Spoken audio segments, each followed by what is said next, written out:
Alors, je sais pas si vous avez suivi un petit peu, mais j'ai entendu un truc passer à la radio. Donc je rechercherai sur internet, je pense qu'il doit y avoir des articles à propos de ça. Mais en Bretagne, moi je crois que c'est en Bretagne, il y a une femme médecin du coup, qui n'est pas vaccinée, donc qui ne peut plus exercer normalement, mais qui continue à exercer euh, dans un petit village. Bon voilà. Et le ministère de la Santé, enfin je crois que c'est le ministère de la Santé, ou un truc comme ça, bref, je sais plus, doit en gros se prononcer sur son cas pour savoir si elle peut continuer à exercer ou pas. Sauf que en fait le truc c'est que bah là il y a une pénurie de médecins dans les campagnes et tout, et là-bas c'est le cas, encore plus apparemment d'après le reportage. Et en fait, ils ont plus de médecins, ou quasiment plus de médecins. Je crois qu'ils en ont un ou deux, genre pour un village entier ou plusieurs villes. J'ai pas tout suivi. Et il reste pas, bref, et elle est fixe. Du coup, les gens veulent pas qu'elle parte. Donc voilà. Et en fait, du coup, je suis plutôt content parce que, en fait, pour l'instant, elle continue à exercer.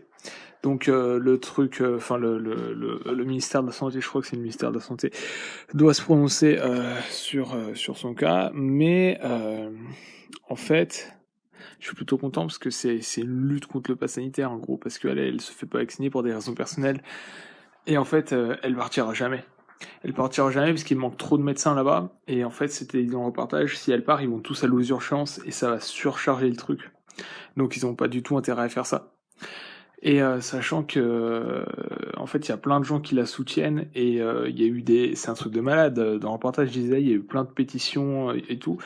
Il y a une pétition qui a eu plus de 4000 signatures, soit la totalité du village, en fait.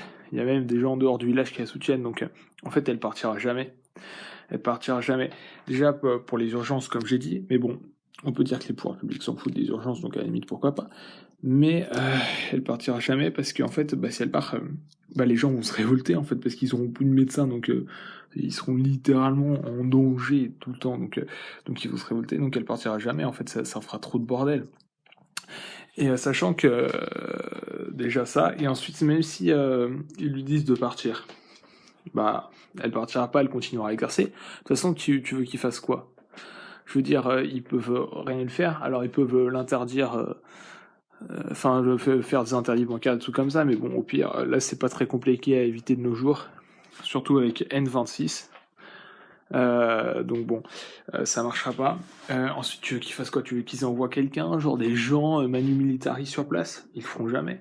C'est un petit bled paumé, c'est tout au bout de la Bretagne, et je rappelle que la totalité du village, littéralement, c'était dit le reportage, les 4000 personnes la soutiennent. Donc il y a des gens qui vont venir. C'est un truc de vie ou de mort là, littéralement, parce que c'est du soin. Les mecs qui vont descendre dans la rue, ils vont se retrouver face à 4000, ils vont se dire bon, je suis payé comme un chien, l'État me pisse dessus, je vais peut-être réfléchir 2 fois avant d'y aller, quoi. Sachant que les flics ou les gendarmes de là-bas, s'il y en a, bah vont soutenir la médecin. Déjà parce que eux-mêmes pourront plus se faire soigner, et ensuite parce que je rappelle, c'est dit dans le reportage, hein, c'est pas moi qui invente, la totalité des personnes du village la soutenaient. Il y avait même d'autres villages aux alentours, donc en fait, c'est complètement con. Hein. Ils enverront jamais personne, et elle pourra continuer à exercer. Et même si elle peut pas continuer à exercer, elle continuera à exercer quand même. Donc de toute façon, c'est... En fait, ils sont bloqués, quoi. Et ça, je suis plutôt content, parce que ça prouve l'absurdité du truc du pass sanitaire. Parce qu'elle exerçait déjà avant, elle peut continuer à exercer, et les gens sont très contents. Et ça prouve aussi que les gens, du coup, en fait, ils sont pas cons et ils acceptent de se faire soigner, même si le soignant est pas vacciné. Et ça prouve que c'est une hérésie de les mettre obligatoires pour les soignants, parce que du coup, ça pose des problèmes comme ça, quoi. Hein. Parce que vraiment, imaginons elle peut plus exercer, elle exerce plus pour une raison X ou Y, je suis certain, il y aura genre des émeutes, mais de malades, hein. En plus du surchargement des hôpitaux, des trucs comme ça, ce serait une calamité sanitaire. Mais de toute façon, je pense que ils la feront continuer à exercer, et même si c'est pas le cas, je pense qu'elle continuera à exercer quand même. De toute façon, elle risque pas grand chose.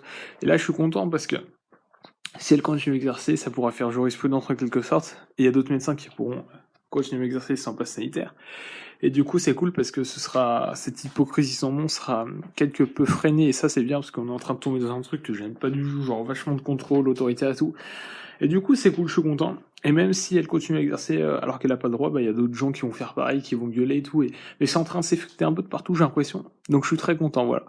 Je verrai si je trouve un article sur internet. Normalement, il y a des articles qui en parlent, mais en tout cas, je suis vraiment content. Hein. Donc ça, c'est cool, c'est une bonne nouvelle. Donc voilà, bonne nouvelle du jour.